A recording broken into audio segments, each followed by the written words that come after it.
আগামীকাল আমাদের ঈদ উল আজহা উদযাপিত হবে ইনশাআল্লাহ। ঈদের দিনের দুই একটা মাসলা বলে দিয়ে খুতবা শেষ করে দিচ্ছি।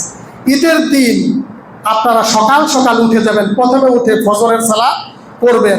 তার কারণ হলো ফজরের সালাত আর ঈদের নামাজের মধ্যে পার্থক্য আছে না নাই? অনেক পার্থক্য।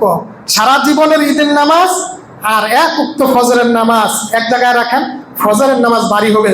অতএব আমরা অনেকে ঈদের নামাজের খুব গুরুত্ব দেই। ওই দিন সকালে উঠে আগে ফজরের নামাজ পড়বেন, এরপরে ভালোভাবে পরিষ্কার পরিচ্ছন্ন হয়ে ঈদের দিন গোসল করা সুন্নাহ। ওই গোসল না করে আপনি গায়ে গন্ধ নিয়ে মানুষের জমায়েত হবে সেখানে যাবেন, এটা ইসলাম পছন্দ করে না। অতএব সেদিন ভালোভাবে পরিষ্কার পরিচ্ছন্ন হয়ে গোসল করে সুগন্ধি মেখে আপনার পোশাকের ভিতরে যেটা সবচেয়ে উত্তম পোশাক, আমি বলি না নতুন পোশাক হতে হবে, আমরা মনে করি যে ঈদের দিন নতুন পোশাক পরতেই হবে। আপনি একটা নতুন পোশাক পরেছেন টি শার্ট, এর চেয়ে আমার ভালো পোশাক হইলে আমার এই যে জুব্বা। আপনার পোশাকের ভিতরে সবচেয়ে যেটা ভালো পাঞ্জাবি, ভালো পোশাক, এটা আপনি পরে ঈদগাহে যাবেন। এবং ঈদ উল আজহার সবচেয়ে বড় সুন্নাহ হলো এই ঈদে না খেয়ে যাওয়া।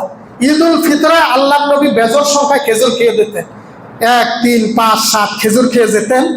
আর এই ঈদের সবচেয়ে বড় সুন্নাহ হলো এই ঈদে আল্লাহ নবী না খেয়ে যেতেন এবং কুরবানি সম্পূর্ণ করে কুরবানির গোশত প্রস্তুত হলে কুরবানির গোশত দিয়ে দিনের প্রথম খাবার খেতেন।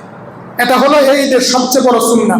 তবে যদি আপনি মনে করেন যে আমার কুরবানি দেরি হবে, প্রস্তুত করতে দেরি হবে, তাহলে নামাজ পড়ে এসে খেতে পারবেন।